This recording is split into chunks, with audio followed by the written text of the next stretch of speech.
के बारात जब पहुंची तो बारातियों को देख के माँ पार्वती की माँ जो है वो बेहोश हो गई नगर में। क्यों बेहोश हो गई? क्योंकि उसमें ऐसे ऐसे लोग थे, किसी का चेहरा नहीं, किसी की आंख नहीं, किसी का कुछ, देवता भी थे, राक्षस भी थे, प्रेत भी थे, पिशाच भी थे।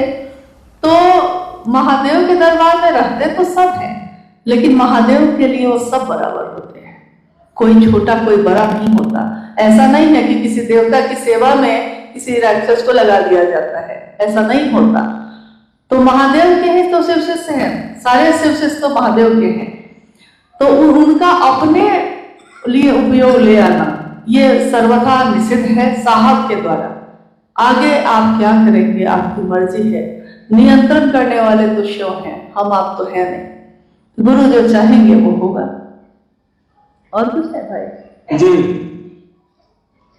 अब तक जितने गुरु सदगुरु आए सबने कहा कि गुरु से कृपा मांगी जाती है। साहब ने कहा कि दया मांगनी है। तो यह कृपा और दया में अंतर तो जानना ही चाहते हैं। साहब ने ऐसा क्यों कहा और किसी साधु संत ने ऐसा नहीं कहा। सबने कहा कृपा और साहब ने कहा कि दया की याचना। इसको समझाने का प्रयास किया। देखिए, कृपा शब्द के बारे में तो साहब ने कितने बार समझाया है। कृपा शब्द का अर्थ ही होता है करो और पाओ, यानी आप कुछ करिएगा तो फिर आप जो करिएगा उसके अनुसार आपको मिलेगी।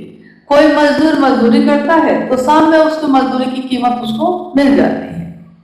लेकिन वरुण गुरुभ्राता ने कहा कि मैंने अपने आप में गौर किया होगा कि नमः शिवाय उनके जीवन में पहले आया, फिर आकाशवाणी जो हुई उसके द्वारा ये कहा गया कि तुम जो करते हो दूसरे को करने को कहो। लेकिन उन्होंने पहला सूत्र दिया कि मन ही मन अपने गुरु शिव को ये कहिए कि हे शिव आप मेरे गुरु हैं, मैं आपका शिष्य हूं, मुझ शिष्य पर दया कर दीजिए। यानी पहला सूत्र ये कहता है कि मुझ शिष्य पर दया कर दीजिए। इस पंक्ति को उन्होंने समझाया।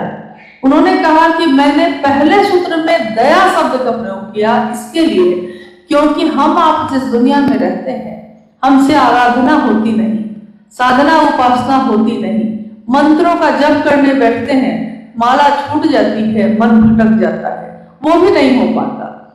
तो इस दुनिया में हमसे करना चाहते हैं तो कुछ होता ही नहीं है, और हम कह रहे हैं कि शिव ही मेरे गुरु होंगे, मैं उनका शिष्य होऊंगा। एक सामान्य गुरु भी पात्रता खोजता है, योग्यता खोजता है, लेकिन वो शिव जगत का गुरु, वो विश्व गुरु, वो आदि गुरु, वो अपना शिष्य बनाता है, वो कोई पात्रता नहीं खोज रहा। आप जैसे हैं, जो हैं, वैसे ही स्वीकार है। लेकिन शर्त एक ही है यही कि दया की स्थिति में जाना होगा। दया यानी प्रेम और समर्पण, झुक जाना, इतना झुक जाना अपने महादेव के लिए, लोगों के लिए नहीं। आपको लोगों के सामने झुकने की जरूरत नहीं है, लेकिन महादेव के लिए झुक सकते हैं तो झुक जाइए, इससे आपका भला ही होगा। तो महादेव के लिए उन्होंने कहा कि वहां दया के सिवा और कुछ भी नहीं है। मेरे इतने लंबे जीवन में मैंने ये पाया है कि मेरे जीवन में शिव के से ज्यादा अपना कोई नहीं है, शिव से ज्यादा बड़ा मित्र कोई नहीं है, शिव से ज्यादा नजदीकी कोई नहीं है, और उस शिव के पास जाने का रास्ता मात्र दया है। दया होगी तभी उनकी दया से ही आप के गुरु होंगे, आप उनके शिष्य होंगे। और इस दया की स्थिति में जाने के बाद अगर आप महादेव की चर्चा करते हैं, यानी दूसरा सूत्र जिसमें महादेव के घेरे में रहने की बात कही गई है।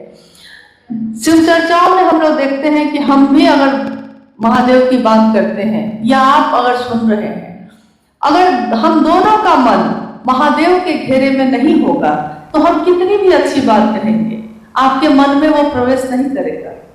कितनी बार हम लोग के साथ ऐसा होता है कि किसी से हम लोग लंबी बात कर रहे हैं और वो सामने बैठा है, सामने बैठ के उससे बात कर रहे हैं, थोड़ी देर बाद आप कहिए उससे कि आप सुने ना कि हम जो अभी आपको बोले, तो वो चौंक के कहता है कि क्या बोले? अरे मेरा मन कहीं और था। देखिए, शरीर से वो आपके सामने है, लेकिन मन से आपके सामने से हट गया तो आपने कितनी भी अच्छी बात कही उसके अंदर नहीं जाएगा। तो इसके लिए महादेव के घेरे में रहना भी जरूरी है।